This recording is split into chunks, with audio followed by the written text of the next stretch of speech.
Hey everybody, Serious Mind here.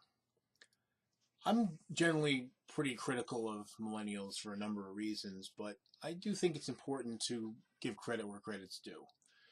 And I think probably one of the best things that millennials have done so far is Occupy Wall Street. Um, Unfortunately, that movement was not successful, but I think it did set the stage and sow the seeds for Bernie Sanders' run in the Democratic primary. Because there's a lot of the same people, a lot of the same interests, and a lot of the same issues. Now, Occupy Wall Street was not successful for a few reasons. The reasons I think are most important ones were mostly that there was an effort or kind of a disdain for leadership, and people wanted to kind of have more of a committee approach. And anyone who really studies history, you notice that committees don't really work very well. Maybe on a small level, but when you start getting large, trying to get everybody to agree, or 80% or even 60% of people to agree, it's very difficult. And the bigger the group, the tougher it gets, because especially on the left, we are not good at getting in lockstep, as this recent election will bear out. So, and because of that, it made it difficult, I think, to focus. It also made it difficult to sell the ideals to people who weren't clued in, because of course people that were involved, that were largely part of the internet culture, on top of all the social issues, on top of the economic issues for the most part. And a lot of people on the outside, they didn't necessarily understand what all the gripes were about. And there was not a good way that was, those ideals were communicated. I know people from my own generation that were critical, and I think unfairly, they had said that, well, what's it all about? Because there's this issue, they're talking about that issue, and this other issue.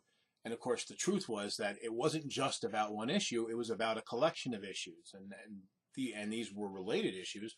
But you know, big issues have big solutions, and there's very often several different things that cause a problem. So I think the movement did a good job of identifying them, and unfortunately not as good of a job of conveying them to the people, what they used to call the straights, back in the late 60s, early 70s, during the movements then. But and I think it would have worked better had there been some people to focus on, some leaders.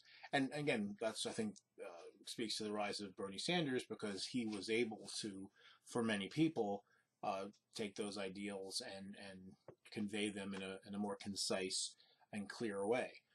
Um, so, but I think what needed to happen with Occupy Wall Street, even more than the presidency, was become Occupy Congress, which is exactly what the Tea Party did. The Tea Party took over the Republican Party over a period of 8 years, 10 years, and simply by doing that, they focused on getting people in Congress before they even started worrying about president. So I think that's important, because they realized the real power is particularly in the Senate. But you need the House the House, for the most part, controls the purse strings, and the Senate's there, obviously. But so we needed that same type of action on the left, and unfortunately, due to lack of focus, that didn't happen. But it still could. And I started thinking about, well, how to make that happen. What do we have to do? As I've said in my previous videos in the last few weeks, while we're all kind of still, reeling over the results, we do have to look to the future and figure out a way forward. And I was actually looking at a meme that was talking about the Electoral College and complaining about it, and talking about the disproportionality, where people in the small states have more power as far as electoral votes per person, or people per electoral vote, than they do in the big states. And that is by design. But what's important is that if we're going to try to change the system, you have to understand how the system works and kind of use that to your advantage whenever you can. So I thought of, well, how do we do that? And so I said, well, because the power is disproportional in those small states, maybe in addition to trying to win the battleground states, maybe we have to try to go after uh, some of these smaller states and the stalwarts. Now that's seems pretty difficult to do because these states are mammothly Republican, but their populations are pretty tiny. And when you start looking at the various House, Senate, and governor races in these states, you see that it wouldn't take a massive shift in population uh, in order to make these states flip. Well, I mean, it's massive in terms of those states. You have a state that's, I think some of the smaller states have populations under 600,000. So now you're talking about, if you have a change in population of 100,000 people, that's pretty significant.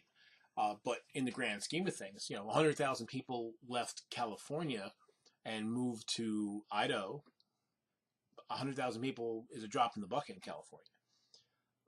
And so I thought, well, we had Occupy Wall Street. We didn't get Occupy Congress, but maybe we can get Colonize Congress. It might sound like a crazy idea. I'm not the first to come up with an idea like this. I remember Al Franken on Air America Radio ages ago talking about this. We're talking 2003, 2004 time frame. But I think he was talking about trying to do the same thing in Ohio. And the thing is, doing that in big states is a little difficult because you're talking about large populations. You need a big shift in order to make a dent. But you look at Iowa, Wyoming, Montana, North and South Dakota. It literally will take tens of thousands of people to make a big difference. You can start getting some House seats. There's not a lot of House seats there, but again, we're looking at the Democrats need 23 seats to change the character, to get control of the House. And when you look in the Senate, it gets even bigger because now you get 100,000 people into Montana and you start turning those Montana seats, Senate seats, blue. At each state, you can do that and get both of the representatives, the senators. Now you're really talking some real power. You look at, just say, the smallest seven or eight states, or even as small as 5 states. I think there might be 1 or 2 Democrats sprinkled in there, but generally speaking, it's all Republican. So if you can start winning those Senate races, now you're talking about moving 5, 8, 10, 12 Senate seats, which is huge. You get to 60. Democrats, the left gets to 60. You get a coalition of Democrats and left-leaning independent senators. Get 60. Now you're talking about you can block a filibuster, and you can start to look at overriding a veto. So now that's where you can really blunt Trump's agenda and keep him from getting too out of hand, and 2, really start to make some serious changes because you move the House and then you move the Senate in such a big way. If you can overcome a veto, then you don't need the president's assent to get what you want to get done. So because of that disproportionality, again, and because of the small population, going for those little states might work. And I was trying to figure out, and I still have to look into this and find out what the legality is, but I got to think that you could probably start a movement where people who aren't going to move, like myself, I'm established, I'm not going to pick up and move, and I wouldn't expect anybody else who's established in their community to do this. But for people who aren't really well established, to pick up and move, and then for those of us who aren't going anywhere, to donate money in some way to help pay for moving expenses. And I think it might take a while, it might take a few years, but again, you move. You're talking about moving somewhere between 500,000 to 1 million people total across 5 to 8 states, and you can really change a lot.